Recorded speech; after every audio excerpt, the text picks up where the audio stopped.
Well, hello and welcome to the Footy Interchange. Great to be back for another week. This is the show where we fly right around the country and talk all the big issues going on in the AFL. We're here, of course, thanks to SavvyWise, savvywise.com.au, AI platforms for accountants. Check them out, savvywise.com.au. There are so many issues to get into today.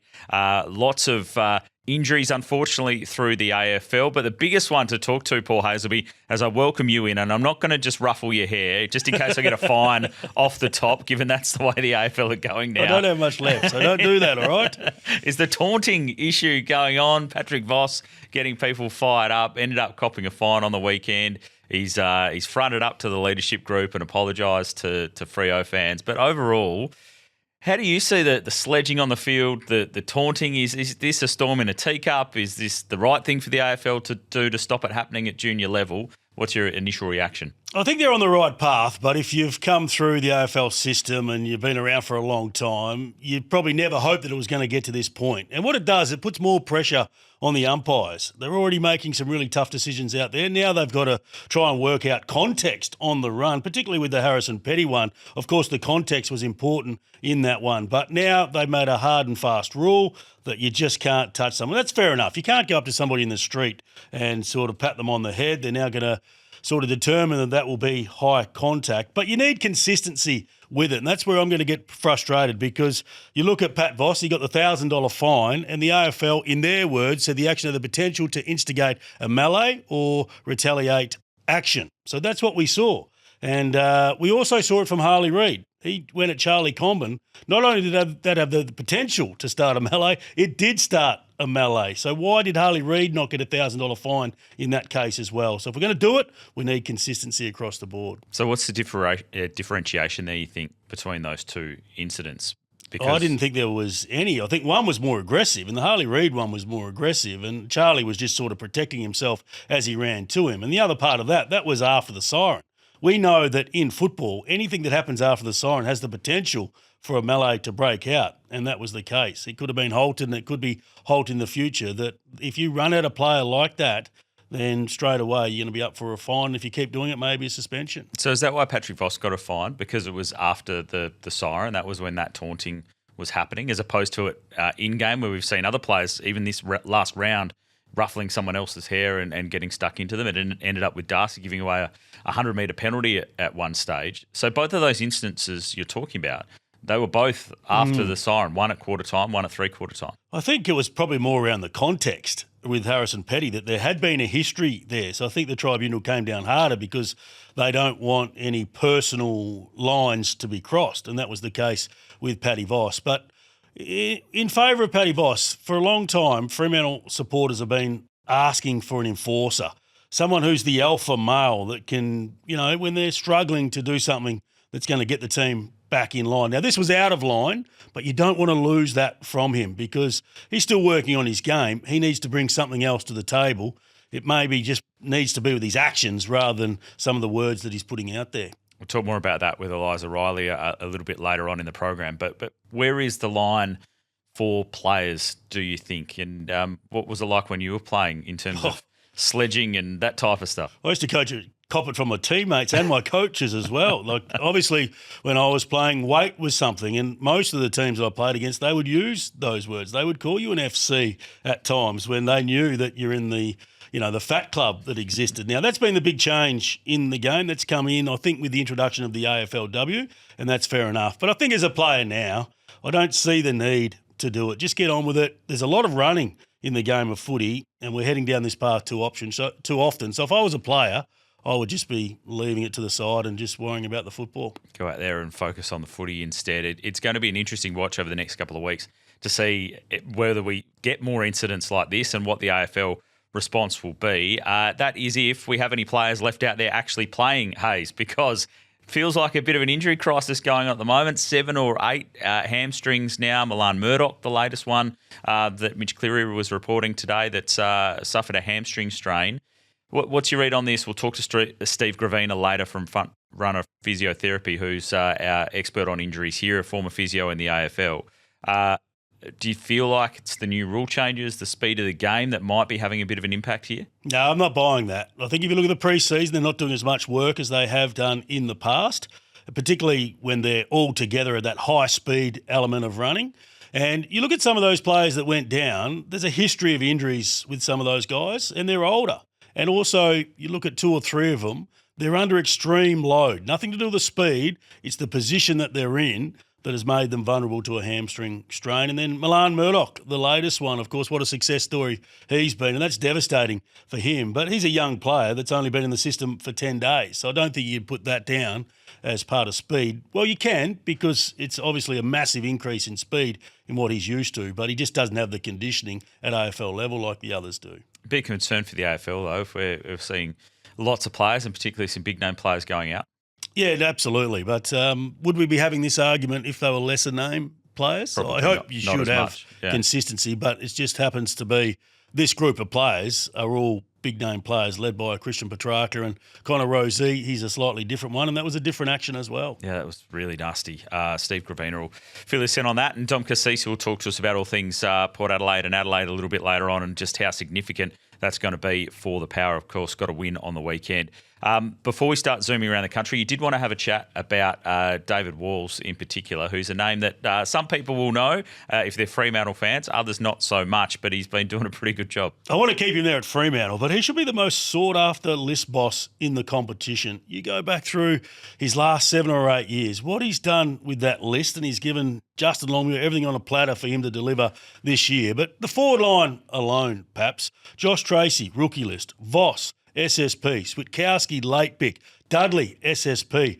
And on the weekend, Chris Cherry comes in. He was unbelievable. SSP plucked him from obscurity as well. So when you put all those together, that's 5 out of 7 that have rolled through that part of the ground, coupled with the top picks that he nailed years ago in Brayshaw, Sarong, Hayden Young, and the like. It just gives you such an advantage. And you look at the Bombers right now who are struggling. One, they missed their top picks, and they haven't really added a few from obscurity, and that's the challenge for their list boss. But I just think he's been magnificent, and I'm surprised that more clubs aren't throwing everything at him.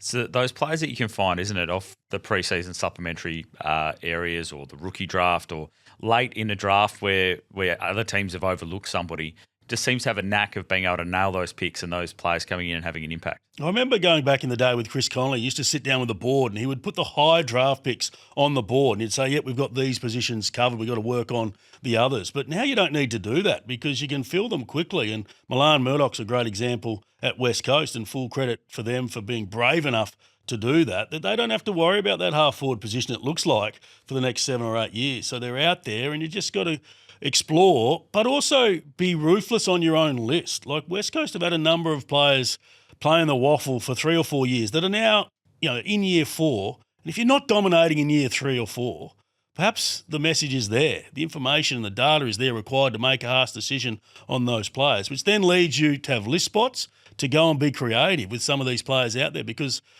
week in, week out, we're hearing these great stories of players that are now mature age players coming in off limited pre-seasons. Imagine what they'll do in 12 months' time. Off the field, who's the club's most important person? Is it the CEO? Is it the senior coach? Or is it the list boss? List boss, in my opinion. Get that right. It makes it easier for everybody. If you're winning games, the CEO can sell. If you're losing games, like we see at the Bombers, it is a hard sell at the moment. You go back and probably put most of their issues down to list management. And you look at West Coast troubles over the last 4 years, it was based around their recruiting and the misses that they had through that period. Well, they had 3 or 4 list bosses in the space of a very short period of time. And normally that type of role is something that you want to have at the club for decades almost, to have the person in place, to have the game plan, to see it through, to actually be able to build the list with a group at the same time coming through. And it's a hard role to fill and get feedback on. Sometimes it takes 4 or 5, 6, 7 years for the information to flow back to say that he's actually done a really good job. We all know that the high draft picks should be instant, but sometimes in the case of some of those poorer clubs, it's been the high draft picks that have missed out. But I also do want to just talk about the West Coast Eagles. Super impressed with what they did on the weekend. Everything against them, to be able to turn it around like that on the back of their kids. But I specifically want to talk about their forward line and predict that in 3 years' time, they will have the most powerful forward line in the competition from a tall forward point of view. If they can add a couple of small forwards like a Bolton or Murphy, Reid down at the Fremantle Dockers to go with Duff Tyler. I thought he was terrific. You've got Waterman. Shanahan continues to grow. And I thought Archer Reid was the one that got them going in that second quarter. That's 4 of the best. Been talk about Jed Walter. Not sure there's a need for West Coast to go down that path. If I'm them, I'm putting all my eggs in trying to fill that back line with some more talent. They've got Jack Williams at the club as well, who's played a bit of footy over the last couple of seasons as another. Not sure we're going to see him again, mate. Another tall forward option. They would need injuries for him to get past those sort of guys. And the big debate over the next couple of years is going to be Cooper Duff Tyler and where he plays. Does he become Reilly Thilthorpe, who, when he was drafted, there was that ruck proposition, or is he too valuable to play ruck and he's going to add so much in the front half because he can mark it, but what we saw on the weekend, his ground level stuff is going to cause a lot of problems for defenders. Job Shanahan, the Rising Star nomination for this week, looks very good. We'll talk more about that with Eliza Reilly as we get through, but we're keen to get right around the country and talk to all of our special guest reporters in each and every state. The most comprehensive show you can find, because we do focus on each and every state where the footy teams are based. We're here thanks to SavvyWise, and as always, a little bit later on in the week, we'll drop the question edition of the Footy Interchange, the Footy Interchange Exchange, where we'd love you to drop some comments on YouTube. You can send us through on Instagram, however you want to hit us up on social media, and we'll answer those on the way through. But let's get around the country on the Footy Interchange. Well, the Footy Interchange, as we head to sunny old Queensland and check in with Tom Rockliff, of course, 200 gamer in the AFL. Rockliff Finance for all your finance needs. Rocky, great to chat to you, mate. And the Gold Coast Suns, a couple of injury concerns, but they continue to roll on their way. And how good was Big Ben King?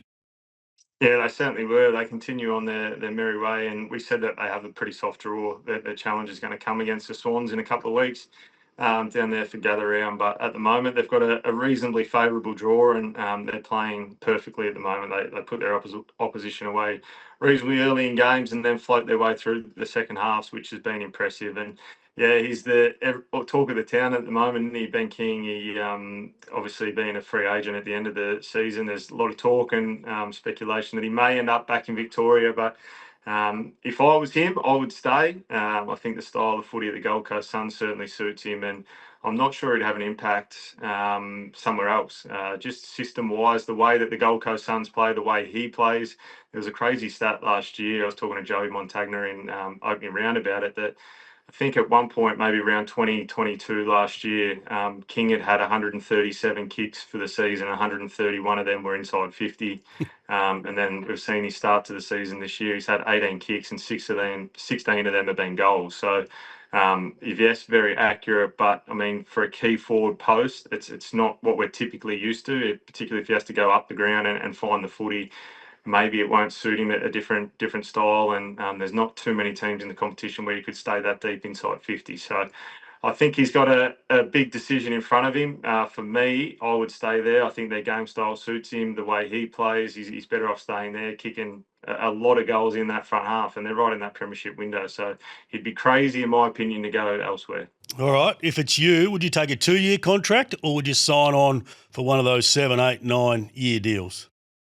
The way he's playing at the moment, I would take 2, only on the basis that Tasmania coming in the competition, then you can write your own ticket, because they will need a key forward. They don't grow on trees, as we know. If you're over 6'4", you get nearly an 8-year free career. Don't you? Us little fellas have to work for them, where they seem to get those big deals. So, I mean, it's catch-22, isn't it? We've seen his brother not play a lot of footy, so there would be an incentive for him to take that long-term deal. But if he signed a 2-year deal, just like Matty Rao did, went on one at Brownlow last year, back yourself in that you're going to have a good couple of years, and then you can write your own ticket in a couple of years' time. Gold Coast confident they can match any offer. They must have their salary cap right under control to be able to do that, because he could command upwards of 1.5. Yeah, I think they're going to have issues in the very near future. You look at Matty Rao, Noah Anderson, their 2 halfbacks, Sam Collins. He's getting certainly on a bit in his career, but you've got Ballard there as well. Then you've got your key forwards, Bailey Humphries, you bring in Petrarca. So they're going to feel the pinch at some point. I don't know when, and I don't know how their cap looks, but if they're going to match an offer, then they're going to have to be nimble in the way that they potentially do other contracts moving forward. Is that where someone like a Jed Walter, who's been spoken about, gets squeezed out and might be finding a home elsewhere, apparently linked across to WA? Well, I watched Big Jetty Boy play on the weekend in the VFL, and if you'd be crazy to offer him any sort of contract that's been touted at the moment, he looked a little bit out of sorts. Maybe it's a lack of footy at this point, but yeah, I mean they're probably a little bit blessed in that front half. You've got Ethan Reid, Jed Walter. I still think he's probably in their best 22, Jed, when he gets going, but. I wouldn't be paying 1.4 or the like for him. So maybe someone does get squeezed out. It happens everywhere, right? You look at Brisbane now; they potentially may lose Zach Bailey because of that salary cap pinch. But it depends what you want to give up. Do you want to be competing deep in September, or do you want to take a big pay packet and potentially finish in August? Big game for the Brisbane Lions. You don't want to go 0-3 to start the season. Oscar Allen, under a little bit of pressure, hasn't set the world on fire yet. Yeah, I mean, it takes a little bit of time. I've seen Charlie Curnow going through the same thing at the Swans, but I'm just not sure how their forward half operates at the moment, the Brisbane Lions. You've got Cam Rayner coming out of the goal square, which I think is his best position. Then you've got the tools. You've got Ty Gallup, Logan Morris. You're playing two ruckmen at the moment as well, so you need to potentially play one of them forward at certain times, unless you just do them completely off the bench, whether it be a Darcy Fort or the like. We see Charlie Cameron playing that front half. So at some point, I think there's going to be a pinch. You can't play three or four tools in the front half.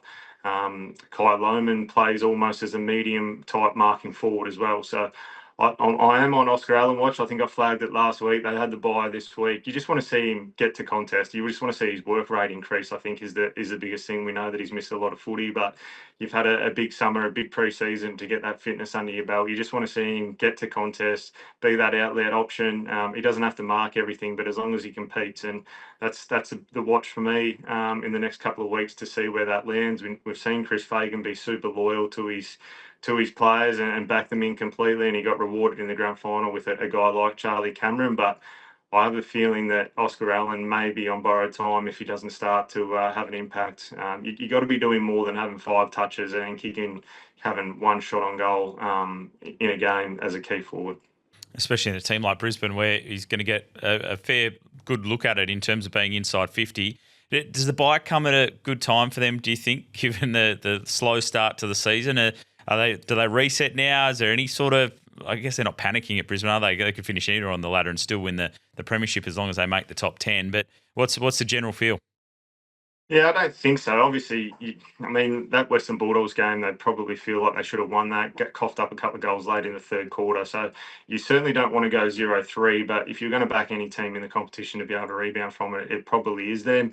We're seeing get Darcy Gardner back this week. Zach Bailey comes back, potentially Hugh McCluggage, potentially Logan Morris. So they're 4 pretty handy inclusions. Harris Andrews a couple of weeks away as well. So a good chance to reset and get themselves going. I think they'll be okay. We see him lose Dan Annabelle as well, who played his first game. He's out for the next 3 or 4 months as well. So they're certainly being tested somewhat early on in the season, but I think it's better to be tested this time of year than the back end of the year when you want all to be firing on all cylinders. Brilliant stuff, mate. Great to chat. We'll talk again next week. Good on you, gents. Tom Rockliff there, Rockliff Finance for all your finance needs, talking footy over there in Queensland. That's a big game now, isn't it? St Kilda, they did well. They got their first win, but they would go 1-3 if they lost that one. And the Lions, if they were to lose, 0-3. Who's your early prediction? I still think Brisbane, but Marvel Stadium brings it in. If it was at the Gabba, you're tipping Brisbane all day long. But given it's at Marvel, the Saints do play a little bit better there.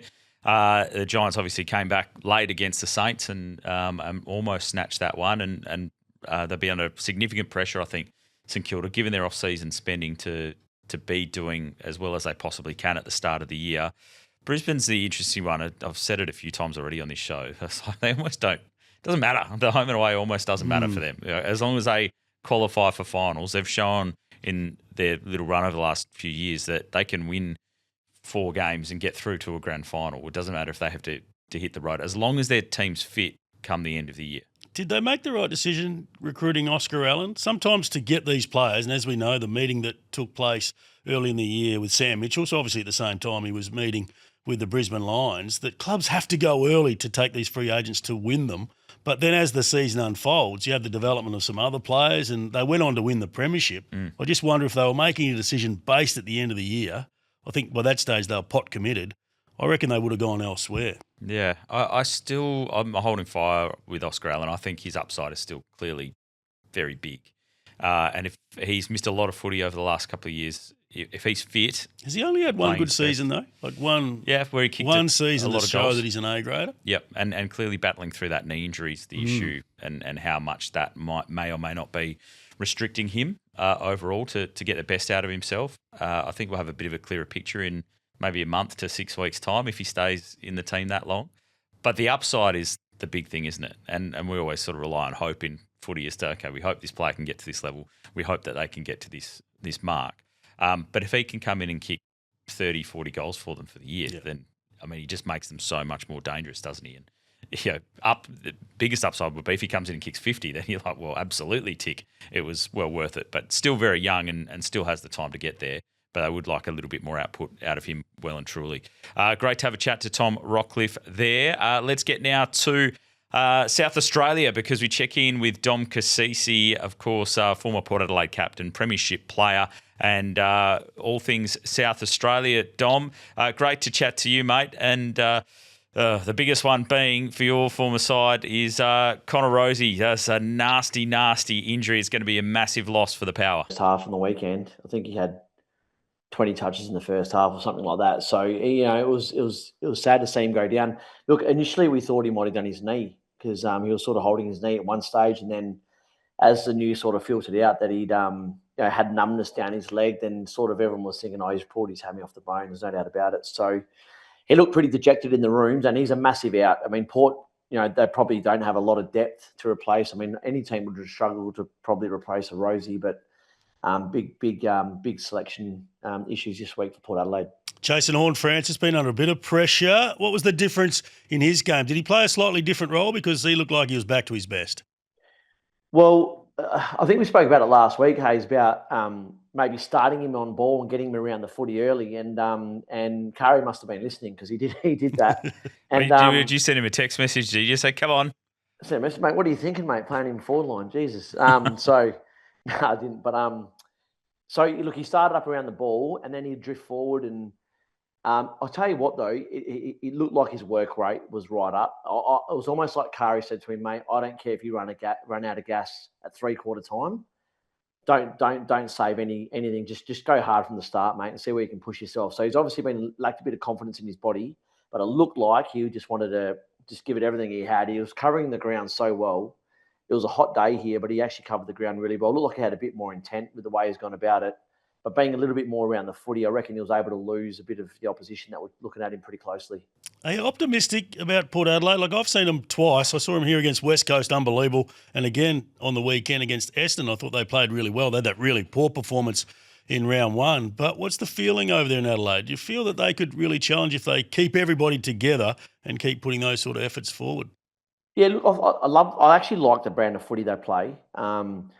They zone up really well with their team D, and then they look really good in offense when they're moving the ball because everyone's in a good spot. But look, their draw at the start of the year, looked at it, was pretty soft. It looked soft. They had North Melbourne round one, which they lost, Essendon this week, West Coast this week. So, at the start of the year, it looked soft, but West Coast are coming off a win. So, look, I think they might be able to keep the wins sort of ticking over regularly. But when you sort of a sudden, if you lose a Rozee and a Bergman, that's what really hurts Port Adelaide. At the start of the year, if you said, right, if they had a really good run with injury, their best players were playing well with a soft draw, they might finish 7th or 8th. But, things can change pretty quick, as we saw on the weekend with two of their best players getting hurt. With Rozee, how do they replace him on the field? They're going to miss him now for a big chunk of the season, and he's so valuable to them. Yeah, he is, because he can play that, half back, on ball sort of role. Look, I don't know if you can replace him, to be honest. I think they'll probably just got to try and find someone now that can lock down maybe the half back role and then try and get a bit more legs through the midfield to try and see if they can compensate for what he was doing there. But I mean, they've got Brody, who's over from Freo, who has obviously got a fair bit of experience. So maybe he can be a bit of a bigger body around the footy. That's going to change their dynamic though, because Rosee's got a bit of zip around the footy. Where you bring a Brody, he's probably one of those bigger bodied on ballers. So they'll probably have to complement him in with a runner as well, so they can try and cut the stack that Rosee's going to leave. What was going on with the Adelaide Crows? I've seen this picture before. That was Fremantle of the last few years. No dare from the back half of 3/4 and then had to chase the game and nearly got there. Yeah, look, it's an interesting one, isn't it? So, I mean, they come into this year with expectation, which they haven't had for many, many years. So even last year, they were going really well, but there still wasn't a lot of expectation on them because they jumped out of the blocks. Whereas it seems like that weight of expectation is playing a bit of a toll, and maybe they're getting a bit tight early in the games and not taking the game on. Because when you look at their list, they've got some genuine A grade sort of talent and speed there. So you think they'd be encouraged to take the game on, and I'm sure Nixie is. But once they're running out there, it looks like they're going in their shell a little bit in the first half. And then once the pressure's off and the scoreboard's off them, are gotten away from them. Now they're like, oh, let's pull the trigger now and go for those kicks in the corridor and use the run and the handball receive. So that's something that they'll obviously be reviewing hard. But, we talk about Port having an easy draw. They're off to the Cattery this week, so it doesn't get any easier for them. It's a tough game, isn't it? Away to Geelong. If they don't get a result, then they start to fall back amongst the pack. Yeah, you're right. I mean, because, you'd think that for, the interstate clubs particularly, if you're pushing for a flag, you need the second chance. You really do. You need top four. And so they will not want that win-loss to get away from them. But like we say, going to Geelong's the hardest test in footy, and they're going to have to try and pinch a few of these games. But the only way they're going to do it, though, is by being brave early. Playing safe is not going to get the job done because we know Geelong, like they would have seen exactly what other teams have done to slow them down, and they will be the masters at doing that. So they've got a challenge ahead of them this week. Certainly do. Dom, brilliant to chat, mate. Really appreciate it. Thanks, boys. Have a good week. Chat next week. Dom Cassisi there, Port Adelaide legend. Connor Rosie, obviously clearly so important to Port Adelaide. He's going to be very sorely missed. Will Brodie. Could be time for him to shine. They've sort of picked him up for this reason. He was never going to be in their best 23 when you look at the quality of their midfield. But I think Jason Horne-Francis now gets more time to be a full-time midfielder that can drift forward. And we spoke about this last week, that I think sometimes with the gun mids, we're too quick to put them forward. It's very difficult to just be a forward. I've always found the best mids can drift forward as a midfielder, get the mismatch at the right time if they have that licence, and they can still have the same impact on the scoreboard by doing that. So that's what I'll be doing if I'm Josh Carr, playing in the midfield, but a licence, when it's right, your time to go, you can drift forward and impact. Have you changed your thoughts on the two Adelaide clubs in terms of where you think they're going to finish? No, I think Adelaide will still be there. They'll work it out. I think, the competition gives you some pretty quick feedback and everybody's telling them about their ball movement. Get that right because their strength is their forward line. They've been a high-scoring team for a long time. So to be able to give a chance to those stars they do have with speed of ball is going to be important, and they'll figure it out. They're a little bit unlucky that Oscar Baker turned into Steve Johnson late in that game. Yeah. But it was like Fremantle in recent years, wasn't it? Where that first quarter we just have a look at the opposition, we don't take any risks. Then we get behind, and then you play catch up, and it looks fantastic. That was the story last year for the Dockers, and Adelaide need to learn from that. Yeah, massive game up against the Cats on Thursday night this week. Great to chat to Dom Cassisi there. This is the Footy Interchange, thanks to SavvyWise. The Footy Interchange as we head to New South Wales and check in around the Swans and the Giants with Cal Sinclair, former ruck in the AFL with the Eagles and the Swans. And he joins us right now. Cal, great to chat, mate. The Sydney Swans, fair bit of pressure, particularly on a big-name recruit up there with people starting to talk about his impact, particularly after quarter time and fading out of games a touch. Yeah, we're certainly quick to judge in the industry without a major sample size, but I guess that's what happens when you're on the big bucks for a big club. But I am going to go into bat for him a little bit here, and I made the comment last week on Charlie Curnow. He's in a very, very different system to what he was at Carlton. So, Paul, I love your comment on this as well. For Carlton to actually win last year, Charlie Curnow needed to hit the scoreboard. He's not in a team that needs him to kick 5, 6, take 10 marks every single week. They've got so many goal scorers in their midfield and the forward line. You saw that with Amadi last week. Logan McDonald's down there. They've got Hayden McLean, the twos, and plus you've got a pretty powerful midfield that hits the scoreboard. So effort is a different thing.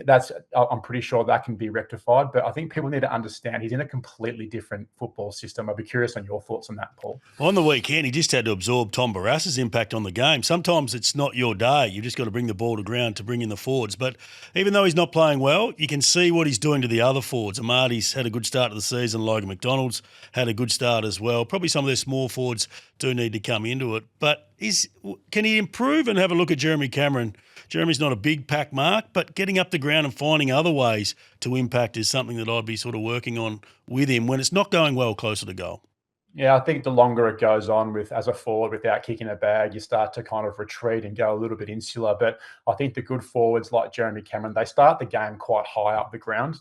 He's a different athletic build to what Cameron is and probably plays a little bit of a different game style. But with the way the Swans play, he's going to have to be a little bit more efficient with his leading pattern. So I completely agree. I think to get himself in the game and some confidence and some marks, particularly, mate, get up on the wing and fly for a few marks. But the sample size isn't massive. Like I said, if he walks away with 50-plus goals this year, there's a far big spread at the Swans to hit the scoreboard as well. We know Goulden's out for an extended period of time, but Isaac Heaney, he'd be nice alongside Charlie Curnow in that forward line. What are you expecting this week? Yeah, I think he'll get up and play. Very smart decision last week, not pushing him, albeit the hamstring was only minor. It wasn't worth the risk, putting him out there, particularly in the absence of Errol Goulden, who's obviously probably their most important player that's not on there. But what an injection he'll be. He's one of the guys that can obviously take the spread going forward as well. And, very exciting to have Isaac back in that squad. Yeah, I mean, the fact that they've got such a big break between games too. I mean, there was no point having and taking the risk last week with him giving you going into a bye and then a really long break on the way through. Overall, though, with no particularly Goulden being there in the side, how did you feel the team played, given they are going to be missing him for such a long period of time and he has such a big impact on the team? I think they had a crack on the weekend. I don't think there's any doubt about that. I think Hawthorn at the MCG, they're going to belt some teams this year with the way they move the footy. So, look, I think Hawthorn benefited from a pretty undermanned Swans outfit. Yeah, probably they could have done a little bit better in some effort side of things. But Hawks are no slouches. They're going to be there right until the end this year. So I thought they had a crack, as Callum Mills said after the game. What about the Giants? We know a lot can happen in 30 seconds. They were robbed of about 30 seconds in that game. Do you think it played a part because they were coming? Just another example of clubs blaming the AFL for a loss. But in this one, it's actually fair enough. I think 30 seconds is a long time in football, particularly with a low losing margin, which they went through down with St Kilda. But pretty unfortunate, but I'm as guilty as anyone, but we just completely overrate the Giants. Like, we just think every year that it's going to be their year, but there are just these silly patches which they're going through at the start of this year where they're a better team than St Kilda, albeit, they've got some recruits. They're definitely not an 80s point worse team than the Bulldogs a week before. And life's not going to get any easier for the Giants. They're now going down to the MCG to play Collingwood on a Friday night. The only thing in their favour is they're going to have some injection of probably 3 players. Aaron Cadman's looking to come back. Brent Daniels, I believe, will be a test along with Toby Bedford. So the way they're travelling, they need a spark, and hopefully those 3 can bring it. But I just think we're completely overrating them once again, and the inconsistencies are there. How many times can Adam Kingsley go the well with a bit of frustration and anger in his pre- or halftime addresses? It's probably a bit part of his identity now. So if he was a little bit cuddly, as most of the coaches are these days, I'm a little bit critical of some coaches who are more like kindergarten teachers these days. But I like it. It's a bit of theatre to the game, and I think probably deep down he knows that that's part of his brand as a coach of the AFL. But completely understand where he's coming from. They're just inconsistent, and he just can't get them on the same page. Thanks, Cal. Appreciate your time, mate. We'll chat next week. Likewise. Thanks, guys. Cal Sinclair there with the latest out of New South Wales. He's got the guns to back it up too. Like, if he was coming at you, what do you do? You just got to sit there and take it. Hiding under a desk somewhere, running out of the room, Adam Kingsley. But he was fired up in the coach's box at quarter time. I'm concerned. I think for this year, but beyond this year as well. I reckon when Tasmania come in, I think they're going to take a few of their players and poach them. Tom Green's been mentioned as their number 1 target. Hard for him not to take that sort of offer. And I just think it's an ageing profile, and they've lost a lot of depth players in recent times that have been on the fringes, and they're trying to replace them with young kids, but those senior players are either injured or not performing right now. Yeah, they've been unlucky with injury though, haven't they, with the players that they're missing. It makes it super tough, and going down to Collingwood, there's a lot riding on this game for either both teams. Yeah, whichever one loses, the heat will well and truly be on. The AFL have done a pretty good job. They give the lesser teams an easier start, but for the teams up the top, they get the harder start. So if you can get through the first 3 or 4 rounds as a top team with a good win-loss record, it sets you up for the season knowing there's some easier games to come. It's a pretty good fixture. Thursday night footy, Geelong, Adelaide. Friday night, Collingwood, GWS. Just on Charlie Curnow, like, are we surprised? Like, he's been playing like this for the last 2 or 3 years. Like, he had those 2 standout years where he got the Coleman. But outside of that, even last year, he was inconsistent. He doesn't find ways to work through a tough situation because he doesn't have too many tricks. He's not a high-marking player. He needs space, and he doesn't have that Jeremy Cameron trait where he can get up and really influence in other ways. The major criticism of him was not competing hard enough to try and at least halve the contest and bring the ball to ground. How do you get a player to that level if it's not that natural thing for them? Well, it should be inbuilt for those forwards. It's the competitive nature. It's not working for me. Well, what can I do? I've got to just do everything I can, read that ball flight and try and even fist it. I don't mind the idea of forwards when you're having a bad day. Just fist the ball, get it to ground, because there was nothing worse than Tom Barrass taking so many intercept marks and then kickstarting the ball movement. Yeah, Barrass was unbelievable in that game, and Hawthorn's backline very, very good. The Swans didn't get it done, but it was a pretty cracking game of footy. This is the Footy Interchange. We head to Melbourne next. We're here thanks to SavvyWise. Well, we head now to Victoria to have a look at the teams there. There's a couple that stick out that are really starting to get the heat put on them a touch as we go to Drew Jones, of course, from Fox Sports, AFL Tonight. You can check it out daily throughout the weeks on Fox Footy. And, of course, GOAT Fantasy, an absolute carnage when it comes to fantasy footy this week. We'll talk about that, Drew. But in terms of on the field, the biggest stories, probably North Melbourne, but particularly Essendon with the performances they've put up so far. G'day, guys. Yeah, I think there's no doubt that Essendon are in everyone's crosshairs. And today they put up Kyle Langford. They wanted to have a senior player speak to the media and sort of chat through the reaction, which has been so strong from the loss against Port Adelaide. I think Jared said last night he thinks it was the worst first quarter we'll see from any team the entirety of the season. Only 7 tackles, 21 inside 50s to 6 when they were expected to come out and respond strongly after a poor first up performance against Hawthorn. There's no doubt they deserve to be copying criticism right now at 0-2 and sitting 18th on the table. I think the question is, how bad are they compared to how bad have these performances been? And I'm going to compare them actually to another sport. If you guys are across how underprepared Aston Martin were for the start of the Formula One season. They've got the power unit wrong, the engine wrong. Their batteries were breaking in the car because they were vibrating so much from these new regulations. I think Essendon have come into this season, they're not prepared for the way that footy's being played in 2026. Like, absolutely annihilated on turnover, do not have the system or the structure to hold up when a team moves the ball fast, and they don't have the skills to execute the game plan that they're trying to execute. So right now, you know, the Bombers have good young players and they've got some decent senior pros, but right now the way that it's all coming together is just not working, and it's a massive game against North Melbourne on Saturday night. Talent's a bit of an issue there, but this is a coaching thing. This is on Brad Scott. He's had this group for a long period of time. He's told us about defence. We've got to get it right behind the ball, but we continue to see selfish players, and the system, as you said, that they have tried to implement is not working. So how much scrutiny, and at what time does it become untenable for Brad Scott? Well, the pressure ramps up from here, Hayes. There's no doubt about that.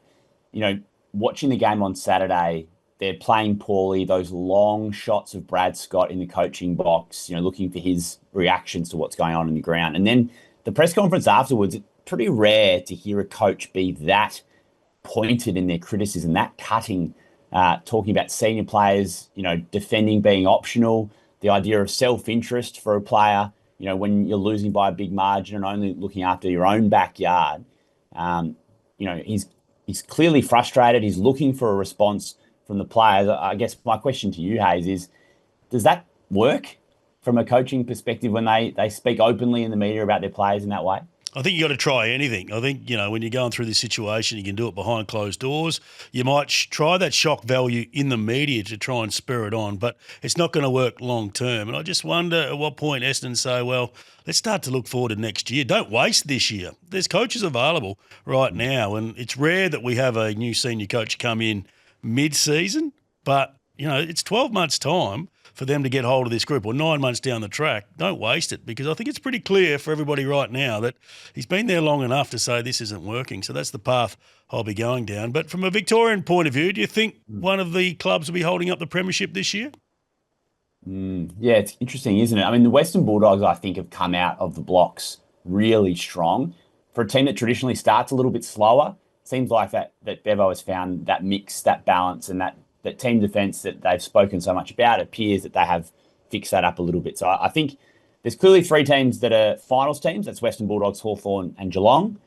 And then St Kilda were probably on the fence about a little bit, but definitely the strongest teams, or the majority of the strong teams, are coming from interstate this year, which I thought was quite interesting when I was thinking about, the state of footy in Melbourne, because it sort of felt like today when I went out to Essendon, geez, I'm already talking negatively about a lot of teams. It was Carlton initially after their poor performance against Sydney and the pressures on them, and then St Kilda last week, and then Essendon this week. Like, there's a lot of Victorian negativity about footy at the moment. Just one thing on Essendon I wanted to point out, which actually sort of took place after I'd fought through the topics for this chat.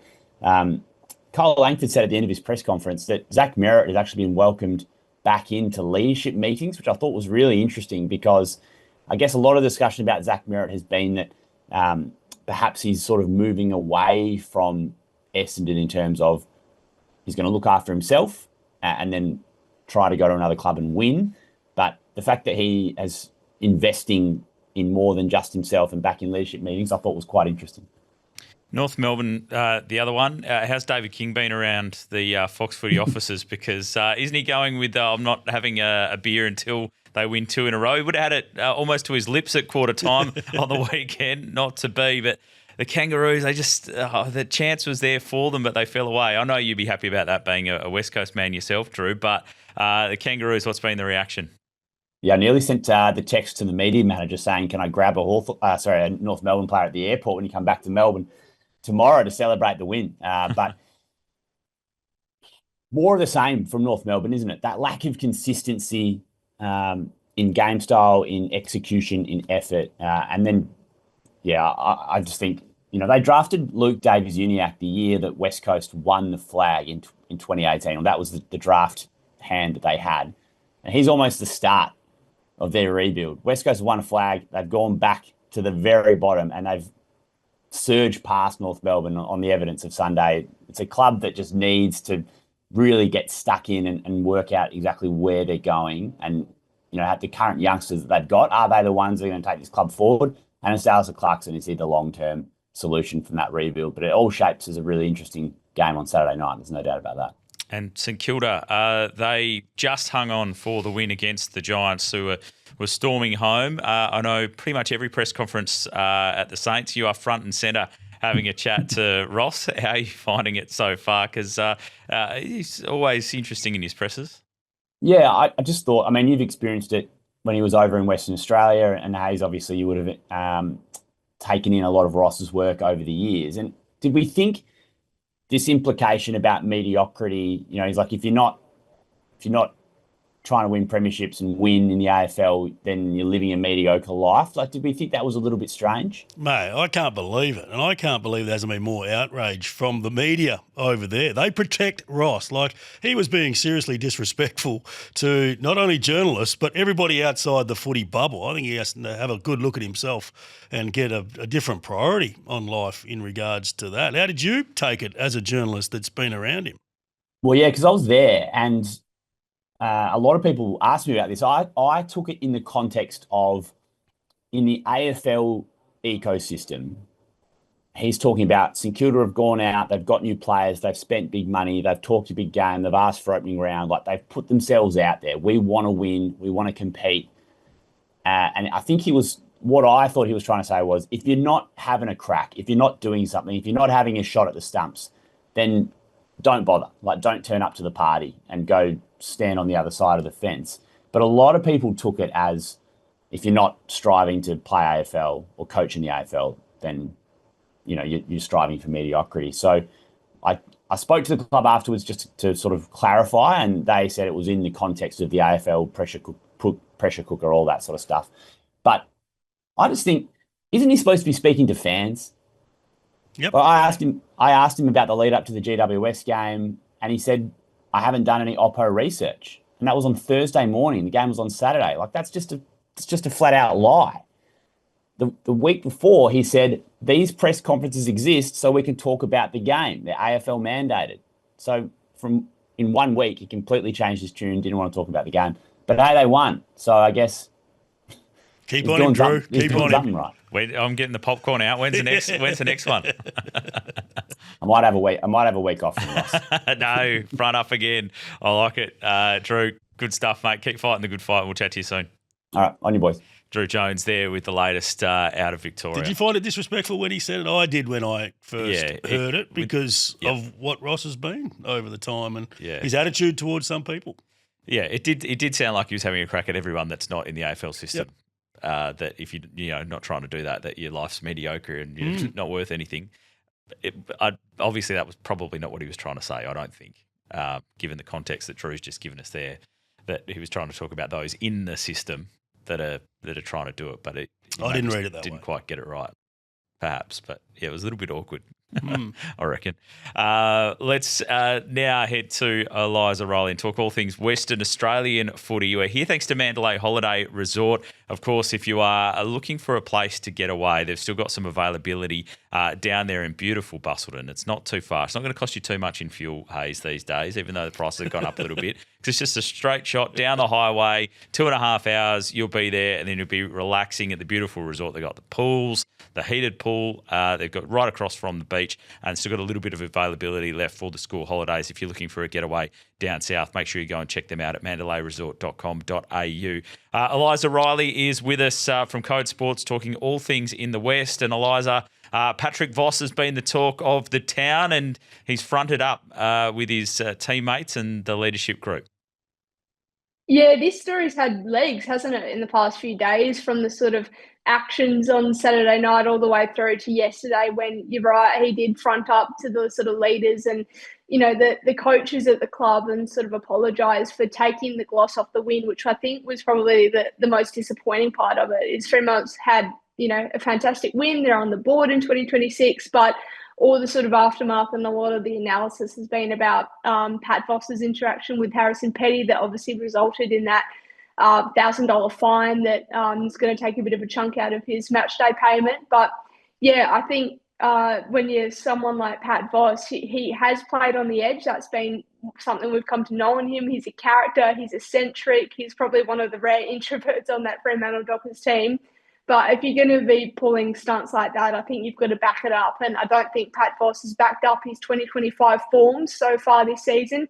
That's the challenge for him going forward, to put this behind him. But interestingly, the umpiring department's now stepped in as well and said that if they see any more sort of head ruffles, that they will be paying higher free kicks. So it's a whole can of worms that's been opened off the back of one incident in an otherwise exciting game for the Dockers. It's probably overshadowed the performance of a few players. Shea Bolton back to his absolute best, a few more midfield minutes.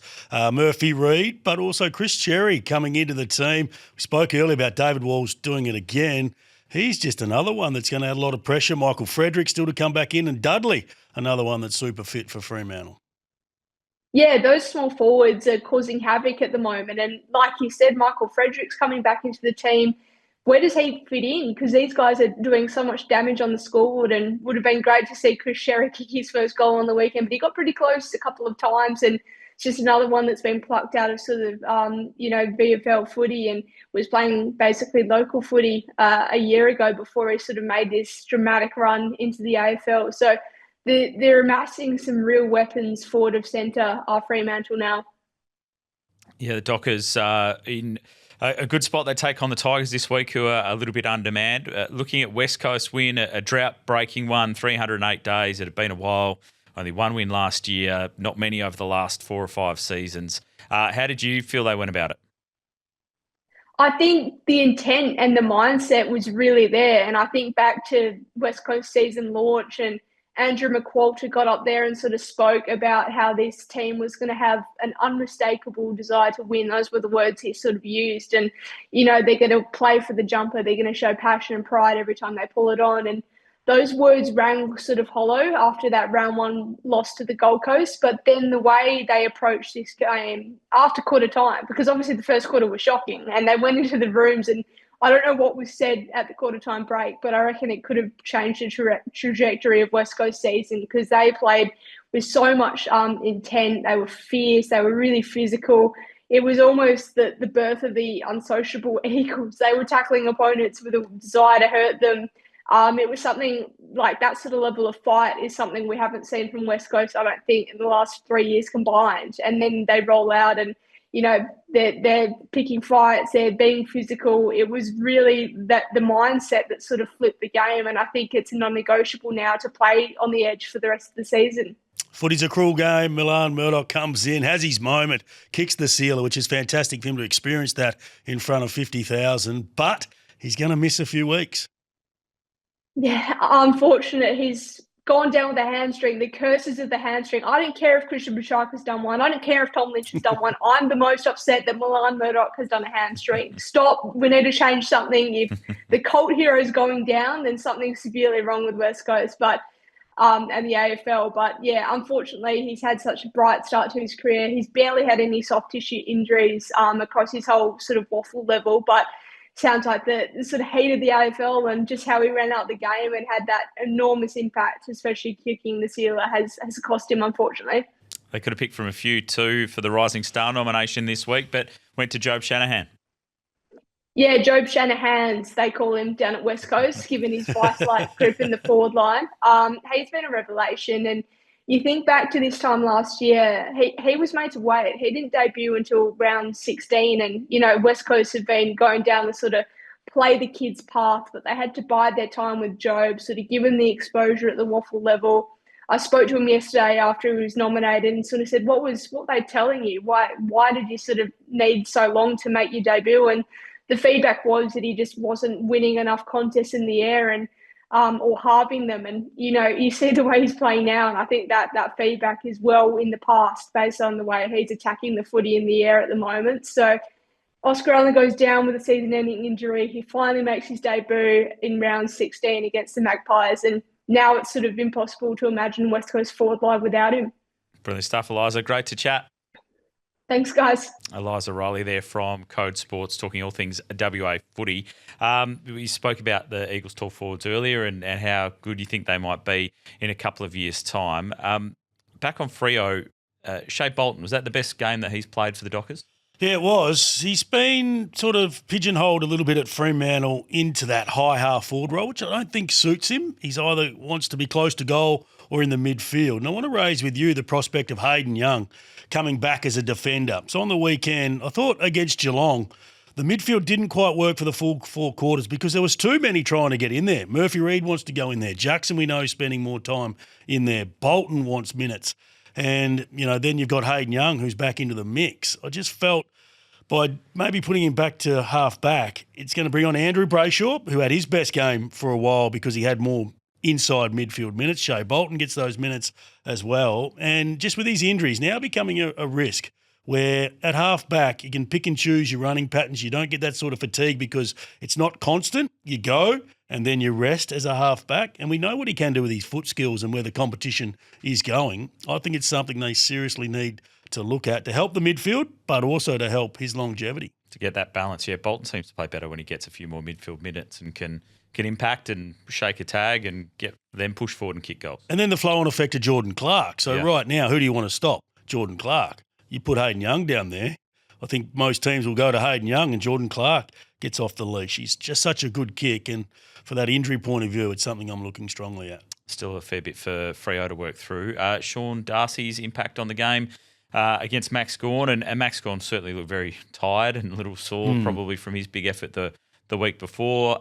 Jackson didn't have his same impact in the game on the weekend as he did against Geelong. Mason Cox with another good performance, albeit in the waffle scratch match. How do you see that dynamic? I'm looking at a change, I think. I'm just not seeing enough. He's not covering the ground. I just don't think his strength has always been his ability to help with the ruck taps and hits to advantage, but we haven't seen that from him because for whatever reason it is, whether it's the less time he has to get to stoppages or the way that the game is now umpired, that you can't cross the line. So that's going to be a focus for him. And I think the fans would really warm to Mason Cox, who can also put some pressure on Jai Amos, who again had 10 disposals but didn't hit the scoreboard this week. It's a bit of a watch that maybe just a different mix from time to time in the front half would be something Fremantle could sort of pull-in game that might work for them. Doesn't look all that confident in his kicking, Jai Amos, right now. If they can get him fit and firing, he's massive upside for Fremantle in there. Potenting clearly takes a defender each week too. This week against Richmond, it's going to be very wet in Perth. No Nankervis for the Tigers, who's out with one of those with a hamstring injury. So does that change your thinking? Justin Longmuir said it's horses for courses is his line each week, whether they go in with the 2 rucks or not, whether it's so wet or they get someone to pinch hit. Which way should you go? Or do you stick with Sean, given it's going to be wet weather, and give him another week up against a team that's going to be lacking with a proper ruck? I think with 5 on the bench, you can explore one of them. It's going to be difficult for Mason Cox with that weather, but as I said last week, I'm open to one of those other players getting up and being the second ruck, whether it's Voss.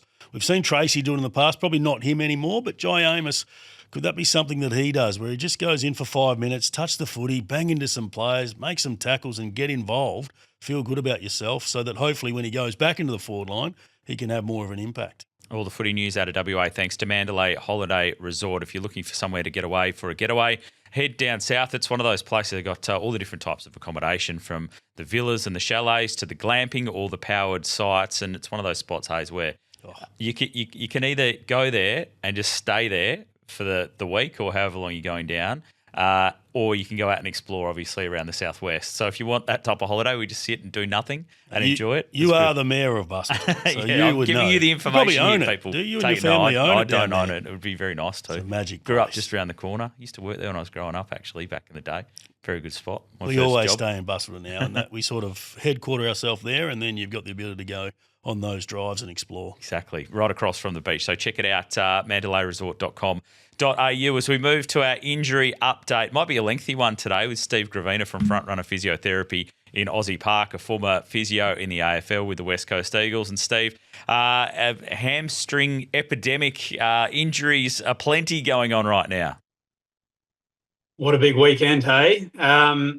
And I have the AFL got a hamstring problem. I think it's more of the AFL having a speed problem. I think the game has just got so fast, and you compile that with limited preparation, with a shorter pre-season and an earlier start to the season, and the players just aren't ready for the speeds that are getting thrown at them. The rule changes have certainly quickened things up, and we're seeing the byproduct of soldiers falling down. So, the AFL want a product that's more, aesthetically pleasing to the commercial viewer. I guess you need to break a few eggs to make an omelette, and hopefully the group adapts and we're able to get through it. But right now, we're seeing a lot of soldiers fall down. What about the age profile, though? I think we've got to look at that. A lot of these players are around the age of 30 with a history of repeat hamstrings. Yeah, no doubt. You could break this down individually. Like there's 8 now, including young Milan, who we can talk about, but. Nankervis, Lynch, Petrarca, we're getting to the veteran age demographic, which, yes, you do carry a higher risk. And usually if you've been in the game for 10 plus years, you're going to have a past history of soft tissue injuries. So they are the vulnerable guys, and they're the guys that are falling over. Kalachi had obviously a couple in the pre-season, including Origin, and then had the big one on Thursday night. So you've got the past history of injury as a huge risk factor. You've got the age demographic as a risk factor, and then the younger guys. So Milan Murdoch, a prime example, who's just jumped into the system for 2 weeks and obviously has shown the world that he can play, but the robustness of someone's tissue to be able to handle that speed just can't sustain it. So young and old, they're vulnerable. And then you get a few in the middle. So, Connor Rozee, unfortunately, who's your sort of middle tier A grader, who that one's a little bit more unfortunate, where his foot's got a little bit stuck and he's had to really shunt over the top of it, causing a really high trauma injury. But there are risk factors that lead to higher chance of injury, but it's just happening at such a high number. Could the clubs have predicted this?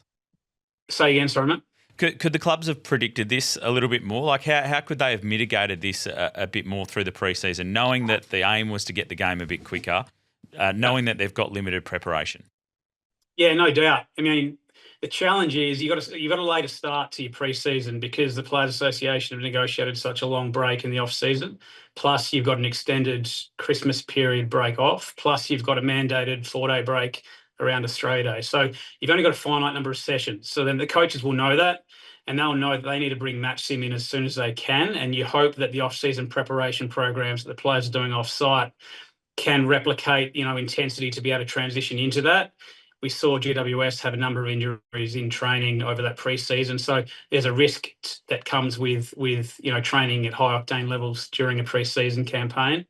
But the challenge is, and Hayes, like the replication of a game is so hard to achieve in training, and you can play all the match sim minutes you want, but the number of pre-season games are even lower now with 2 community series games, and they're straight into the big thing. So it's a really hard way to prepare you guys, and just running fast in a standalone running session is nowhere near going to replicate what's demanding in a game of footy. So it is a challenge. The coaching staff and the conditioning staff are doing their best, but it's kind of like they're trying to do it with one arm behind their back with the amount of prep time that they've got. When I was playing, we used to do a good running base prior to Christmas. We'd come back in early November. We wouldn't really get into match practice until the month of January, and that's very different now. I see them as soon as they get back in late November, they are straight into it. So there has been a change in recent times. Harry Edwards, another concussion for him. Didn't look like there was too much in this. Is this starting to become a concern for him? Oh, absolutely. Like that's 2 within a short space of time this year, which is a worry in itself. But then on the background of a couple of concussions in previous years, it is a worry, and it's not a great look either. That you don't last 5-10 minutes into your return game after concussion, that you go down again, and it didn't look like there was a huge contact there. So unfortunately for Harry, it showed that he was high risk going into this game and wasn't ready. And the protocols were followed, the precautions were taken. You can't predict these ones, whether a high contact injury is going to cause it again. So they'll follow the protocols again, but I think they're going to have to be more conservative. And then it comes down to, the AFL's position, whether they want Harry to, start to have a bit of a think about looking at a review with the panel. Because if you got another one this year, I think it becomes a really questionable decision on to, as a duty of care, whether you let him continue to play. It's a really difficult position for players and clubs to be in as they try to negotiate through it. Before we let you go, Steve, I'll just back on Connor Rozee with that hamstring. It's obviously one of the more significant ones, I think, that we've seen when they say torn off the bone, but particularly with nerve damage in there too. They haven't put a time frame on it yet. What would be your best thoughts on how much footy he would be missing? Is this like season over type stuff, or 90% of the season? Yeah, majority of the season at a minimum. So minimum 12 weeks, could be 16, probably more likely, could be longer. So when you do fold forward over that front leg, there's a high force going on the upper part of the hammy, which causes it to fail. So it comes off the bone at that tendon attachment level. You've got your sciatic nerve, which comes out of your spine that goes quite closely to the hamstring, which will get tugged as well. So you get a big traction injury of the nerve. Now that's not long-term damage, but in the short term, that causes a fair bit of pain and grief, and that takes a bit of time to heal. Like nerve tissue takes a little bit longer than tendon, which takes longer than muscle. So he will have surgery to reattach the tendon. You need to, you wait your 6 weeks or so for bony healing to occur for where you've plugged that tendon back in and for the tissue to take there, and then he'll be able to build up. But yeah, most likely, I'd call it about a 16-week return for him. You might have a really clean run at it and get you back in 3 months, but again, that's sort of getting to the business end of the season. So a long road for him, but hopefully, we see him again by the end of the year. Yeah, really, really nasty one, Steve. Always appreciate your expertise and your knowledge, mate. Thank you very much. Thanks, guys. Steve Gravina there from Front Runner Physiotherapy. Yeah, it looks like that's probably most of the season, isn't it, given how significant that was? I think you judge where Port Adelaide are at. Yeah. If he comes back in round 2021 and then they're not in the running for the top 10, I think you pull up stumps. Yeah. Hayes, been a busy show. Let's pull up stumps. Let's pull up stumps ourselves for the day. We will be back with the question part of this podcast, and it's something we really want to build throughout the season. If you've got a question for Hayes in particular, fire them through and we'll answer them on the question pod. The Footy Interchange Exchange, that's the People's Podcast where you can get involved. You can hit us up in the YouTube comments, drop them in there. You can hit us up on Instagram or either of our socials as well, and we'll make sure we get to those questions on the way through. Hayes, great job today. Thanks, Paps. You too. Brilliant. This has been the Footy Interchange. Thanks so much for your company.